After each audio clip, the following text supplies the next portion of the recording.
Hi all, welcome to the Waterloo Architecture dlab CNC router training with video number 1, safety.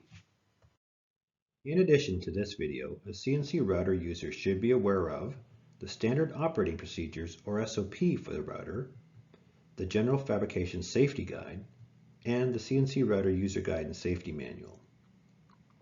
If at any time you need further assistance, look to the fabrication staff for additional support. Although designated dlab equipment, the CNC routers are located in the DFL's main shop. Entering the main doors, proceed into the lab, and on the left you will find the smaller CNC, the Techno CNC. And continuing on to the back of the lab, you will find CNC number 2, the larger CNC, or the Axis CNC. One additional CNC router, router number 3, is located in the M Lab, the makerspace on the second floor in room 2006. Enter the lab and head directly toward the back of the room. In the small room to the left is located our smallest CNC, the benchtop Oliver CNC. Safety icons. These are icons that are used as safety reminders for activities in the fabrication labs. The pertinent CNC icons include read the associated documentation, wear appropriate safety glasses, wear appropriate footwear, follow personal attire protocols, supervise your machining process, ensure all machine safety devices are in place and operational, maintain appropriate housekeeping, never work alone, no horseplay or fooling around, no napping, or more appropriately, always be alert and attentive, no long uncontained hair, and no gloves while operating the equipment. A few that are not rules, but are more so recommendations: wear breathing protection, wear hearing protection, and use gloves. And this would pertain primarily to material handling and not equipment use. And above all, ask questions. No question is a stupid question. The staff are here to help. CNC router hazards. As with most machinery and equipment, the CNC router has several hazards associated with its use. A hazard is a potential source of harm or danger. CNC-specific hazards include noise. The router is capable of creating sound levels with frequency, intensity, and duration levels that cause permanent hearing loss. Hearing protection is recommended. Slips, trips, and falls. Materials, tools, and debris that are allowed to accumulate on and around the CNC create obstructions prone to causing slips, trips, and falls. Do not allow these materials to accumulate, and always practice good housekeeping. Entanglement and entrapment. The CNC has moving components, the rotating spindle in particular, that create the risk of catching or snagging clothes, hair, jewelry, or any other accessory within proximity. Don't wear gloves, as they could catch easily as well. Pinch, crush, and impact points. Opportunity for injury or damage as a result of one or more objects moving towards each other, crushing or shearing whatever comes between them. Spindle and gantry movement are primary risk areas. Dust and fume exposure. CNC cutting creates dust, airborne particulate, and fumes as an inherent part of the process. Dust masks are recommended. Eye injury. Eye injury can result in a number of ways: pieces of the material breaking away and being ejected as projectiles, contact with ambient airborne dust particles, tool and cutter breakage, even inadvertent bumping into things. You must wear safety glasses. Ordinary prescription eyeglasses do not provide the level of protection required. Cuts, scrapes, and lacerations. Again, these can result in many ways: contact with sharp cutters and tools, or handling materials or machine parts that have rough or sharp edges. Impact, projectiles, and sharp objects. While similar with some overlap to hazards already listed, these are included to capture a broad scope of potential dangers. Electrical component hazards. As with any electrical powered equipment, electrocution is a potential risk with CNC use. Damage to wiring, electrical components, overloaded circuits, exposed electrical wires, and wet conditions all present hazards. And fire. With the nature of the materials being machined and the potential for heat generation, fire can be a hazard. There have been many documented cases of material combustion and fire on CNC routers. Expectations on physical and mental states. Many factors can lead to being in a less than ideal state for working on machinery and equipment. These compromised states can interfere and inhibit your ability to work safely and effectively. So if you're feeling stressed or rushed, tired, depressed, or sleep deprived, or if you've been drinking or using drugs, or if your medication compromises your cognitive ability, please don't use the machines. Please use your better judgment with regard to working in the labs. No project or deadline is important enough to risk an accident or personal injury. Rules of use. The complete list of rules can be found in the CNC User Guide and Safety Manual. It's always good to know where the information is located, and be sure to review the manual if you need a refresher on safety and the rules. Rule number 1. You must be alert and attentive at all times. Don't fall asleep or have a nap. Don't get distracted, chatting with others, or consumed on what or who is on your phone. Just be attentive and focused on your work and the machining process. Rule number 2. Eye protection is required at all times. As with most activities in the fabrication labs, eye protection is a must on the CNC. Prescription eyeglasses will not suffice as safety glasses. You need approved eye protection, and if required, it must be worn over prescription eyeglasses.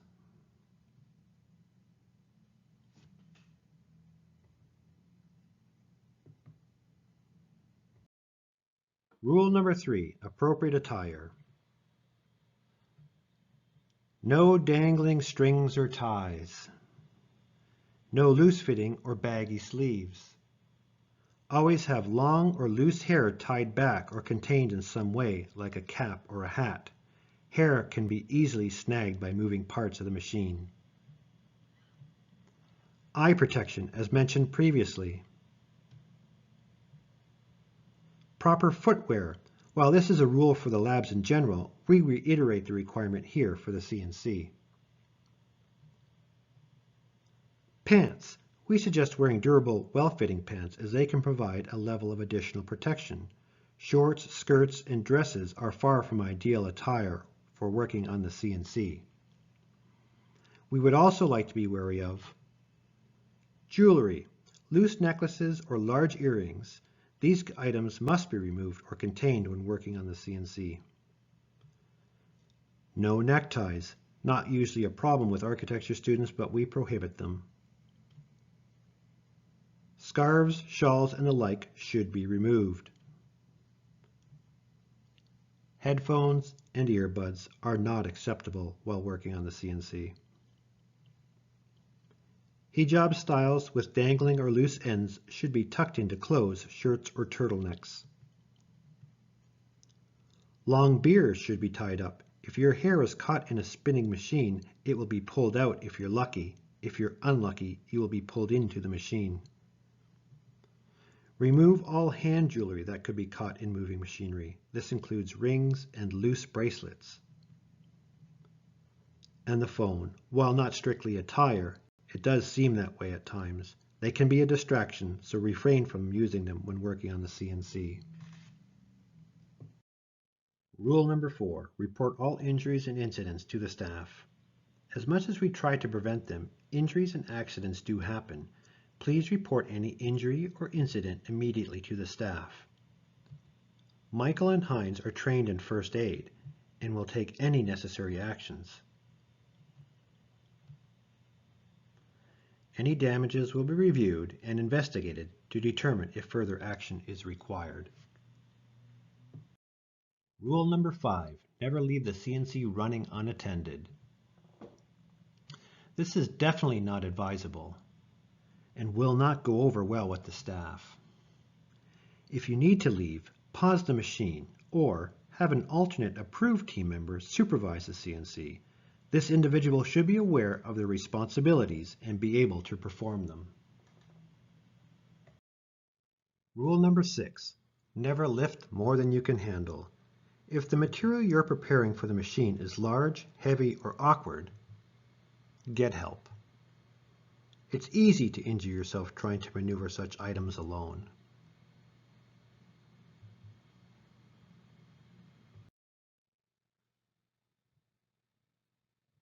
Rule 7, use caution when handling cutting tools. They are sharp. Rule 8, do not loosen, remove, or adjust machine parts, cables, etc. with the machine power on. Rule 9, before moving the gantry, ensure the spindle is free from the work, tools, or other obstacles. Rule 10, keep hands, fingers, and any other objects away from the cutter, spindle, and any other moving machine parts. Rule 11, exercise care when using the hand controller or console to avoid unintentional starts or movement. Rule 12, never engage the controller or console while others are working within the machining envelope. Rule 13, if the work begins to vibrate, move, or make excessive noise, pause and inform the staff. Rule 14, never use your hands to secure work. Rule 15, when working with others at the machine, communicate clearly who the operator is. Rule 16, never push start unless you are confident the setup is safe and the work is secure. Rule 17, exercise caution when starting a new program and after all tool changes. Rule 18, ensure work is securely fastened to the table using appropriate work holding strategies.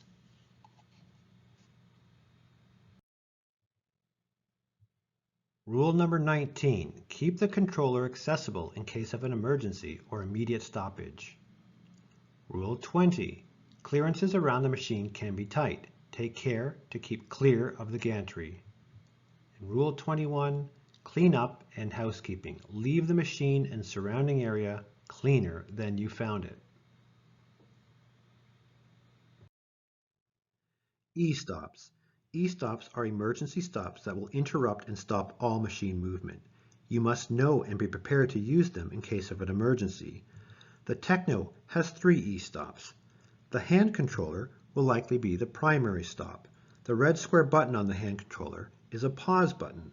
It will bring all machine movement to a stop, but it will also allow the green button to re-engage and allow the machine to continue from where it was stopped. Another is on the interface monitor in the upper right-hand corner. The stop will cut power to the machine and you will lose all references and need to start from the beginning to re-establish the program. The third is located at the back of the machine and is primarily used during service and maintenance. Being located in a designated no-go zone, it is not recommended to use this during machining. The Axes also has 3 E-stops. The red round button on the bottom of the hand console, a round red button at the end of the gantry, and another red round button at the opposite end of the gantry. These are all hard stops. When engaged, they will cut all power to the machine and you will lose all references and need to start from the beginning. There are, however, 2 rectangular red buttons on the hand console keypad that act as a pause button like they do on the Techno. Be prepared to use as appropriate. In an emergency, you will need to be able to stop the machine as quickly as possible. Get comfortable with your options. Work zones. The DFL has set up a work zone around each CNC router, which is a safe area to work within, and no-go zones in the areas that have potential safety hazards and should be avoided. On the Techno, the green area illustrated is the safe working zone, and the red zone is the no-go zone.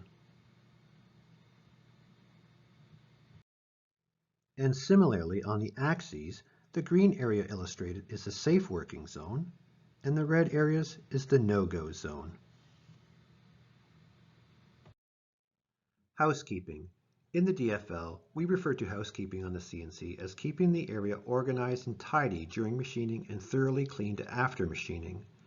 We are being relatively explicit here in regard to our expectations because there seems to be a vast difference on interpretations of what level of housekeeping is expected. CNC machining can generate a great deal of debris, and initial cleanup should start with a bench brush and dustpan to remove the bulk of the dust and chips, followed up with a broom and then the shop vac.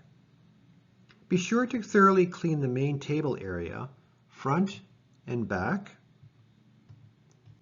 the spindle head and gantry, and the floor areas around the working zone. Follow up with cleaning the area behind the CNC in the no-go zones,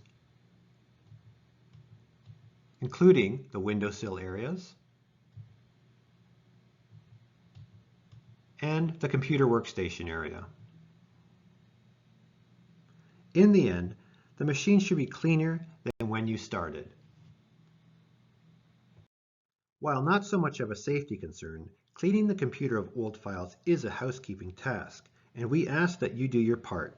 Make sure you dump all your old files into the trash. If you need your files for later, they can be stored in a folder you create within the student file directory. Demerits. While we are generally not huge proponents of demerit-based systems, it is one of the few methods we have of encouraging users to attain a high standard of expected behavior. Until we arrive at the day that we no longer need such a system, we will continue to use it. The following demerits are associated with the CNC router. Unauthorized CNC router use, 5 demerits. Disregarding instruction from staff or designated supervisor, 4 demerits. Leaving the CNC router running unattended, 4 demerits. Cutting prohibited materials, 4 demerits. Inattentive operation of the CNC router, 3 demerits. Failure to provide a safe work environment, 3 demerits. Failure to follow the safety guidelines, 3 demerits. Failure to maintain adequate housekeeping, 2 demerits. An accumulation of 5 demerits will result in suspension of lab access. The CNC demerits are derived from the general safety and policy infractions listed in the Fabrication Terms of Use and the Fabrication Safety Rules and Guidelines. These should be reviewed by all lab users. And finally, there's our Statement of Assumption of Risk. Please take a moment to read it.